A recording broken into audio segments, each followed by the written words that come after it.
Hello friends, मैं सोनम अग्रवाल आप सभी का स्वागत करती हूँ अपने चैनल एजुकेशन फॉर स्कॉलर्स में। फ्रेंड्स, आज की क्लास स्टार्ट करने से पहले मेरी आप सभी से रिक्वेस्ट है कि प्लीज मेरे चैनल को लाइक, कमेंट और सब्सक्राइब करना ना भूलें और इसे ज्यादा से ज्यादा शेयर कीजिए ताकि सभी लोगों को आज पंडित जवाहरलाल नेहरू जी के जीवन से जुड़ी समस्त घटनाओं के बारे में जानकारी मिल सके और एग्जाम के पर्पज से क्या क्या पॉइंट्स इंपॉर्टेंट है वो सब भी आप लोग देख सके। अगर ऐसे के तौर पे आता है तो वो कैसे आता है और अगर आपके ऑब्जेक्टिव क्वेश्चंस आते हैं तो कैसे आते हैं, इन सभी पॉइंट्स को आज हम लोग देख लेते हैं। तो फ्रेंड्स, इसे ज्यादा से ज्यादा शेयर कीजिए। आइए आज हम लोग स्टार्ट करते हैं पंडित जवाहरलाल नेहरू जी के बारे में। तो देखते हैं कि जवाहरलाल नेहरू जी स्वतंत्र भारत के पहले प्रधानमंत्री थे। पंडित जवाहरलाल नेहरू का जन्म 14 नवंबर 1889 को इलाहाबाद में हुआ था। उन्होंने अपनी प्रारंभिक शिक्षा अपने घर पर निजी शिक्षकों से प्राप्त की। 15 साल की उम्र में वे इंग्लैंड चले गए और हैरो में 2 साल रहने के बाद उन्होंने कैम्ब्रिज विश्वविद्यालय में प्रवेश लिया, जहां से उन्होंने प्राकृतिक विज्ञान में स्नातक की डिग्री भी प्राप्त की। 1912 में भारत लौटने के बाद वे सीधे राजनीति से जुड़ गए। उन्होंने भारत के स्वतंत्रता संग्राम में अनिवार्य रूप से शामिल होना पड़ा। 1912 में उन्होंने एक प्रतिनिधि के रूप में बांकीपुर सम्मेलन में भाग लिया एवं 1919 में इलाहाबाद के होम रूल लीग के सचिव भी बने। 1916 में वे महात्मा गांधी से पहली बार मिले, जिनसे वे काफी प्रेरित हुए। 1920 से 1922 के असहयोग आंदोलन के सिलसिले में उन्हें 2 बार जेल भी जाना पड़ा था। आइए देखते हैं आगे। पंडित नेहरू जी सितंबर 1923 में अखिल भारतीय कांग्रेस कमेटी के महासचिव बने। उन्होंने 1926 में Italy, Switzerland, England, Belgium, Germany एवं रूस का दौरा भी किया। इससे पहले 1926 में मद्रास कांग्रेस में कांग्रेस को आजादी के लक्ष्य के लिए प्रतिबद्ध करने में नेहरू की एक महत्वपूर्ण भूमिका थी। 1928 में लखनऊ में साइमन कमीशन के खिलाफ एक जुलूस का नेतृत्व करते हुए उन पर लाठीचार्ज भी किया गया था।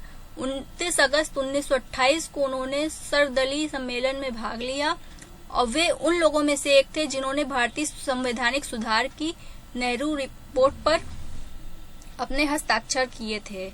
इस रिपोर्ट का नाम उनके पिता श्री मोतीलाल नेहरू के नाम पर रखा गया था। उसी वर्ष उन्होंने भारतीय स्वतंत्रता लीग की स्थापना की एवं इसके महासचिव बने।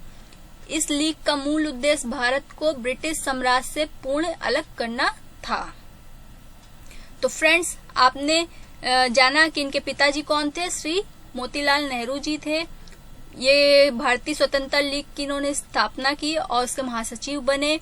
इन सभी बातों को आप लोग ध्यान में रखिएगा। अगर एग्जाम में पूछता है तो इन्हीं सब पॉइंट्स में से कुछ ना कुछ पूछ सकता है। और फ्रेंड्स, आज की क्लास अगर आपको अच्छी लग रही हो तो प्लीज इसे शेयर करते रहिए ताकि सभी लोग जवाहरलाल नेहरू जी के बारे में जान सके। आइए आगे देखते हैं। 1929 में पंडित नेहरू भारतीय राष्ट्रीय सम्मेलन के लाहौर सत्र के अध्यक्ष चुने गए, जिनका मुख्य लक्ष्य देश के लिए पूर्ण स्वतंत्रता प्राप्त करना था। उन्हें 1930 से 35 के दौरान नमक सत्याग्रह एवं कांग्रेस के अन्य आंदोलन के कारण कई बार जेल जाना पड़ा। उन्होंने 14 फरवरी 1935 को अल्मोड़ा जेल में अपनी आत्मकथा का लेखन कार्य पूर्ण किया। रिहाई के बाद वे अपनी बीमार पत्नी को देखने के लिए स्विट्जरलैंड गए और उन्होंने फरवरी से मार्च 1936 में लंदन का दौरा किया। उन्होंने जुलाई 1938 में स्पेन का दौरा किया, जब वहां गृह युद्ध चल रहा था। द्वितीय विश्व युद्ध शुरू होने से कुछ समय पहले वे चीन के दौरे पर भी गए। आइए आगे और देखते हैं।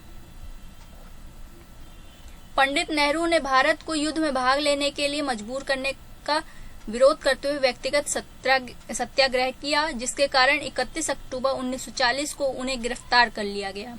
उन्हें दिसंबर 1941 में अन्य नेताओं के साथ जेल से मुक्त कर दिया गया। 7 अगस्त 1942 को मुंबई में हुई अखिल भारतीय राष्ट्रीय कमेटी की बैठक में पंडित नेहरू ने ऐतिहासिक संकल्प भारत छोड़ो को कार्यान्वित करने का लक्ष्य निर्धारित किया। 8 अगस्त 1942 को उन्हें अन्य नेताओं के साथ गिरफ्तार कर अहमदनगर किला ले जाया गया। यह अंतिम मौका था जब उन्हें जेल जाना पड़ा और इसी बार उन्हें लंबे समय तक जेल में समय बिताना पड़ा। अपने पूर्ण जीवन में वे 9 बार जेल गए। कितनी बार गए? 9 बार जेल गए। जनवरी 1945 में अपनी रिहाई के बाद उन्होंने राजद्रोह का आरोप झेल रहे INA के अधिकारियों और व्यक्तियों का कानूनी बचाव किया।